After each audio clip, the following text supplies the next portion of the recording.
Hour number 2 of Southeast Sports Plus, we will begin with the Auburn Tigers. We knew one thing on Saturday was going to happen. Either Auburn or Arkansas would get their first SEC win.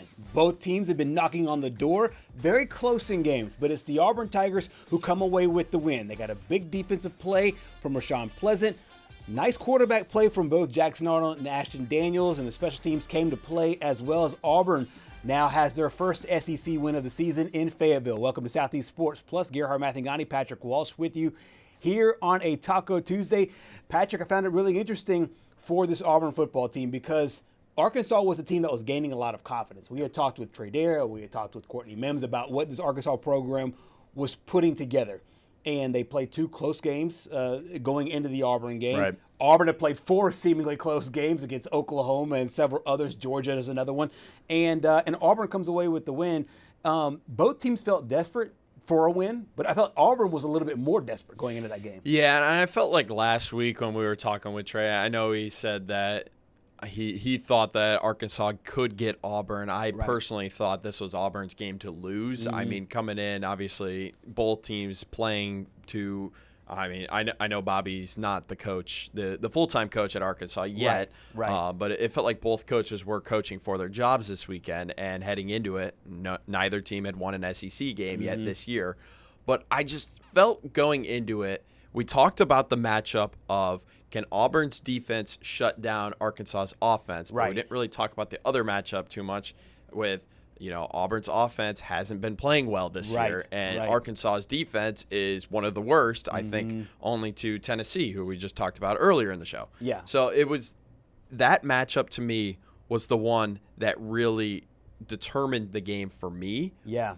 But that's the matchup that I thought was going to determine the game. But I mean, you flip it on the other side. Auburn gets 4 turnovers, and they made the difference. Yep, they certainly did. And as you see it there, they scored 33 points. They had a pick 6. They had a really good special teams play as well that led to another touchdown. So, I mean, it was a kind of a complete game for the Auburn Tigers. Rashawn Pleasant with the pick 6 there in the fourth quarter to give the Tigers the lead for good in that matchup. But another thing you talked about was defense, and the quarterback situation I found really interesting because both Jackson Arnold and Ashton Daniels got reps in practice that weekend. And Coach was very, very open about saying, hey, we still trust Jackson with this offense moving forward, but we will give the Stanford transfer, Ashton Daniels, a lot of reps in practice to see if he's the number 1 guy. Both guys, I looked at the box score earlier, similar numbers. There was obviously a really bad pick 6 for Jackson Arnold, which put him on the bench for the rest of the game.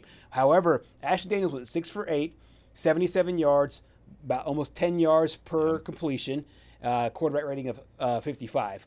Jackson Arnold, 7 for 12, 73 yards, so 4 yards difference, 6.1 yards per carry or per reception, 1 touchdown, but a costly pick 6. He had a QBR of 14.3, which that math really doesn't even compute to me because, and maybe it's because it's the pick 6, and QBRs obviously is a metric. There's a lot of stuff that goes into it. But if you are Hugh Freeze going into this week, just based on, obviously we're not privy to what happens in practice. Right. But if you are Hugh Freeze based on what you saw in the football game last week, who's the starter this week, in your opinion, going into the Kentucky game?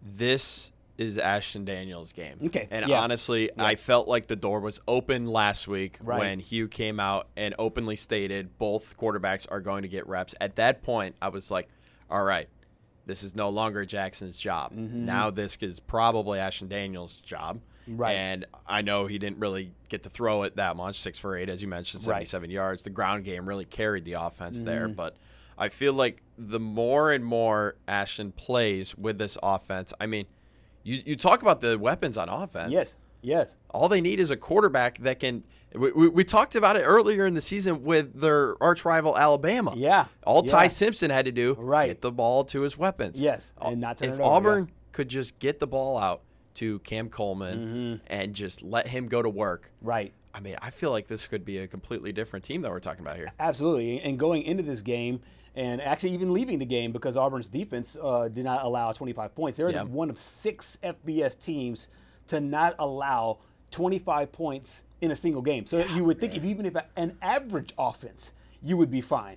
And of course, they relied on special teams as well because their kicker, Alex McPherson, brother to Evan McPherson, really good story, by the way, because he had an illness, he had a sickness, and they continue to go to him. Hugh Freeze said, "Hey, we will continue to use you as a kicker," and he goes 6 for 6. He's the SEC Special Teams Player of the Week as well. So the defense has really come to play. The special teams has come to play, and it was like, can they just muster anything on offense? And it feels like Ashton Daniels is the guy that kind of got them over the hump. I'm really excited to see how these two guys handle this week of practice and who comes out as the QB1 in the Kentucky game, because I think you're right. I think if it's Jackson Arnold that comes out as QB1 in the Kentucky game, he might get a little bit of a leeway, and it might be, hey, it's your job until you make the mistake. If it's Ashton Daniels that comes out as QB1, it might be his job for good. Look, I mean, if Jackson gets a chance this week, he has like this much room, wiggle room. Right. I mean, one more pick, honestly, I think he's done for the year. Yeah. But if Ashton comes out and starts this game, I think he's already done for the year. Right. So, I mean, Jackson, he really has – this is go time for him. And I think against a Kentucky defense that just allowed 50-plus points to Tennessee, obviously Tennessee is one of the best offenses in the SEC. Right. But 1 week after, I mean, allowing 16 points plus overtime to Texas. And a star quarterback there as well. So this is a really good really good Kentucky defense that they're going up against this week. We got a chance to hear from head coach Hugh Freeze about that quarterback competition. Yeah, I don't think there's any greater motivator than competition, and that's what it is. It's an open competition to see who prepares and plays the best. They both will split reps, and then we'll make a decision. There's a lot of good things that both did.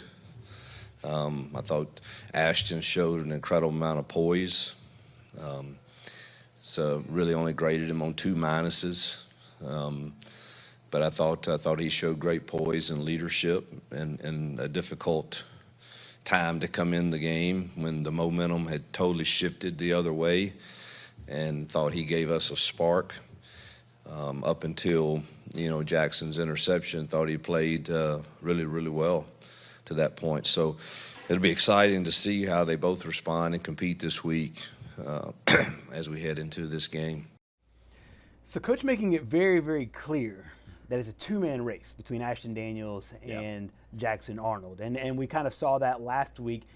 But even last week, he would throw in the name of the freshman quarterback, who is a 5-star and potentially the most talented player in that quarterback room, in Deuce Knight.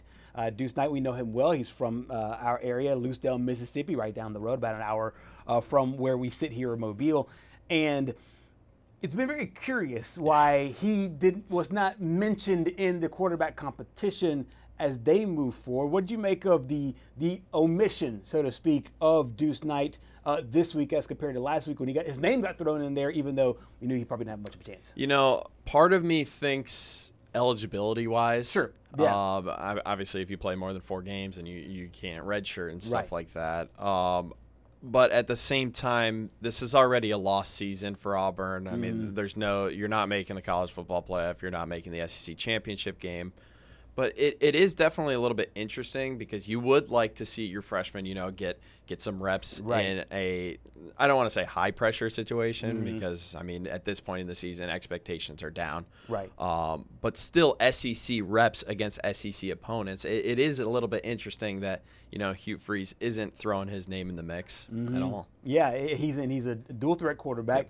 Once again, went to Lucedale over there in Mississippi. He enrolled early, so he's been on campus for a while as well. To me, I think it's kind of twofold. I agree with you that a lot of it might be eligibility, be able to save this year, let him redshirt this year, go through another year in the system, and then full go next season.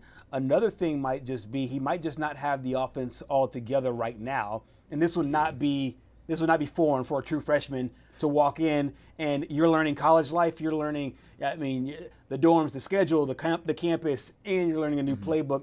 sometimes it's a lot for a guy, and you don't want to throw a guy in before he's ready just because of what he did in high school as well. So I think there might be a little bit of that as well.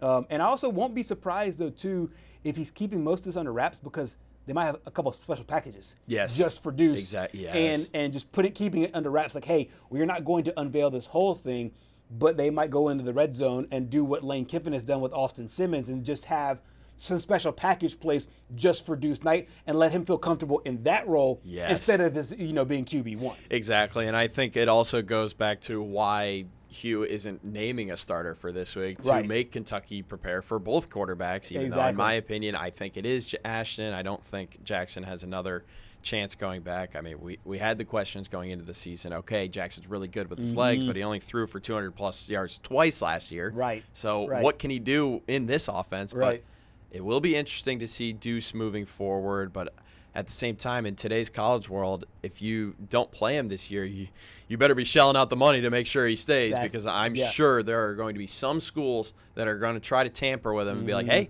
why don't you hop in the portal? We'll give you a lot of money. Right. Re-recruiting your own locker room is a very, very big deal. And unless you just sit down with a player and tell them your intentions overall, you're right. Those outside parties can start whispering in the ear and make it sound like the grass might be greener elsewhere. And so we'll see if that ends up being the case with Deuce Knight. Of course, the question about Deuce Knight was posed to head coach Hugh Freeze about the true freshman there from Loosedale. I've said this publicly, and I mean it. I think Deuce is the future of this program. I don't know that it's fair to throw him in that right now. He probably would handle it great, and I'm certainly not saying we won't. He'll get a few reps too, but it's really hard to try to do that with three guys right now. And but I do firmly believe there's not many arms like Deuce Knight. He's got an elite one. Obviously, there's a lot of other things that go into playing the position of quarterback that he's quickly becoming very very better at understanding all of those, and I can't wait to see when he does get his opportunity. All right, so before we move on to the flip side of this and go to the Arkansas side of this, I had to pull up the odds for this week's game and the spread for this week's game. And Auburn plays Kentucky, and you just mentioned it not even 5 minutes ago, that they played Texas tooth and nail, 16-13. The game went to overtime against the Texas squad that we think has found itself once again. Kentucky also, as you mentioned, just dropped 34 points on Tennessee. I know Tennessee's got a very bad defense, but they dropped 34 points on them. And then they played Georgia. That game was tight at the beginning. Obviously, Georgia pulled away there, and Georgia ended up winning that game 34-14. Played Ole Miss within a touchdown. Yep. Auburn comes into this game as a 10.5-point favorite. Okay. Honestly, I'm kind of blown away by that. I'm blown away by that.